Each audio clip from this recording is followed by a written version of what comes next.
ঘরোয়া রান্নার রেসিপিতে সকলকে জানাই স্বাগত। সকল বন্ধুরা নিশ্চয়ই ভালো আছেন, সুস্থ আছেন। আমিও ভালো আছি।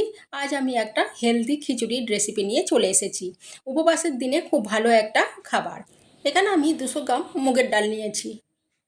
এটাকে আমি শুকনো খোলায় ভালো করে একটু ভেজে নিয়েছি, তারপরে ভালো করে ধুয়ে নেব। আর সাবু নিয়ে নিয়েছি এখানে আমি 300 গ্রাম। সাবুটাও ভালো করে আমি ধুয়ে একটু জলে ভিজিয়ে রাখবো এখন। আর নিয়ে নিয়েছি এখানে আমি 4টে কাঁচা লঙ্কা চিড়ে নিয়েছি, 1 চামচ আদা গ্রেট করে নিয়েছি, 2টো শুকনো লঙ্কা নিয়েছি, 2টো তেজপাতা নিয়েছি, আর 1 চামচ গোটা জিরে নিয়ে নিয়েছি। আমি ডালটা ভালো করে ধুয়ে পরিষ্কার করে নিয়েছি জল ঝরিয়ে।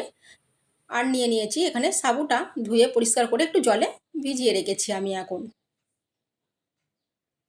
অনেকটা সাবুটা তাহলে ফুলেও উঠবে, শেষের দিকে দিয়ে দেব সেই জন্য।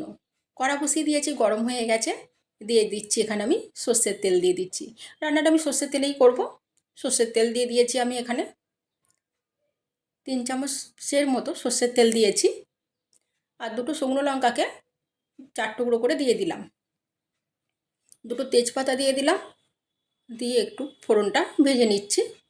এবার দিয়ে দিচ্ছি 1 চামচ যে গোটা জিরে নিয়েছি সেটা আমি দিয়ে দিচ্ছি।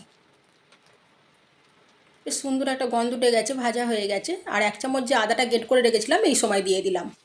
আদাটা অল্প একটু ভেজে নিলাম। এবার এর মধ্যে মুগের ডালটা আমি দিয়ে দেব। মুগের ডালটা ওই তেলের মধ্যে হালকা একটু ভেজে নেব আমি। শুকনো কলাই ভাজাই ছিল, ধুয়ে পরিষ্কার করে আমি জল ঝরিয়ে নিয়েছিলাম। সেটা আবার একটু তেলের মধ্যে দিয়ে ভেজে নিলাম। নিয়ে এখানে আমি দিয়ে দিচ্ছি 1 চামচ হলুদের গুঁড়ো। হলুদটা মিশিয়ে নিচ্ছি। নিয়ে আমি এবার এটা জল দিয়ে দিচ্ছি।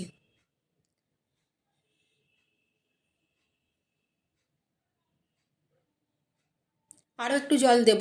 এটা আমি এখন সেদ্ধ হতে দেব।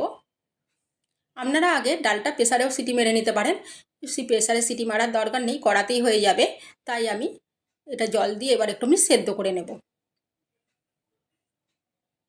একটু চাপা দিয়ে রাখছি। লো ফ্লেমে রেখে আমি 10 মিনিটের মতো চাপা দিয়ে রেখেছি। এবার চাপাটা আমি খুলে নিলাম। মাঝে একবার দেখেছিলাম, দেখে তখনও আমি আবার 1 কাপের মতো জল দিয়েছিলাম। 10 মিনিটের মতো চাপা দেওয়া ছিল। ডালটা অনেকটাই সেদ্ধ হয়ে গেছে এখন। এই রান্নাটা উপবাসের দিনে করে খেলে খুব চটজলদি হয়েও যায়, আর খেতেও খুব ভালো লাগে। ডালটা বেশ ভালো করে সেদ্ধ হয়ে গেছে। আমি এখানে আর একটু জল দিয়ে দেব, কেন সাবুটা দেবো, সাবুটাও অনেকটা ফুটে বাড়বে। এটা এক কড়া হয়ে যাবে রান্নাটা করলে। এই যে সাবুটা এবার আমি দিয়ে দিচ্ছি। তবে এই সময় এবার গরম জল ব্যবহার করাটাই বেশি ভালো হবে, নাহলে স্বাদ নষ্ট হয়ে যাবে। যদি জল লাগে তখন গরম জল একটু বসিয়ে রাখবেন, তখন এই জলটা এবার দিতে থাকবেন। আমি এইরকম পরিমাপ নিয়েছি।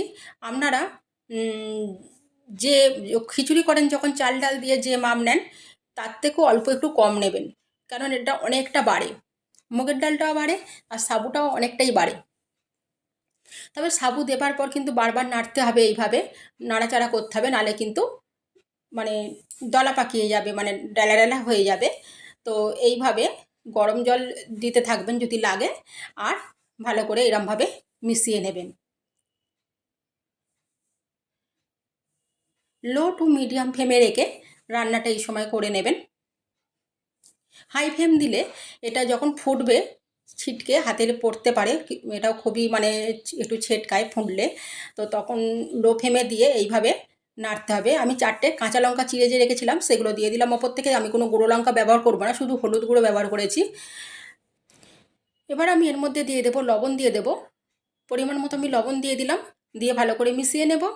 আর এইভাবে একবার রান্না করে অবশ্যই খাবেন, খুব খেতে ভালো হয়, টেস্টি হয়, আর খুব চটজলদি হয়েও যায়, আর পেটটাও বেশ ভরা থাকে। আর আলু সেদ্ধ করে নিয়ে একটু লঙ্কা তেল দিয়ে মেখে নিলে এটার সঙ্গে খুবই খেতে ভালো লাগে।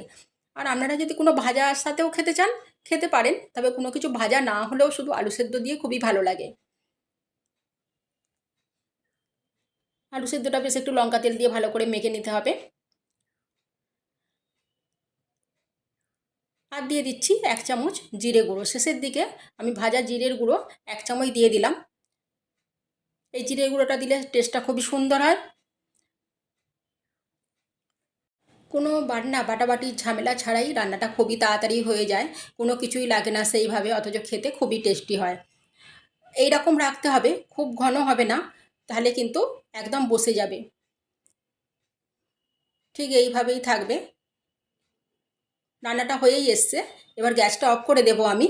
আর এটা কিন্তু ঝাল ঝাল হয় না, ঝাল ঝাল খুব একটা ভালো লাগে না খেতে, লঙ্কা তেল দিয়ে আলু মাখাটার সঙ্গে এটা বেশি ভালো লাগবে। ঠিক আমি প্লেটে তুলে নিলাম, এইরকম দেখতে হয়েছে। আর আমি আলু ভেজেছি, পটল ভেজেছি, আর আলু মাখাটা ঠিক এইভাবে মেখে নিয়েছি লঙ্কা তেল দিয়ে। এইভাবে অবশ্যই একবার বানিয়ে খাবেন। ভালো থাকবেন, সুস্থ থাকবেন, সাবধানে থাকবেন।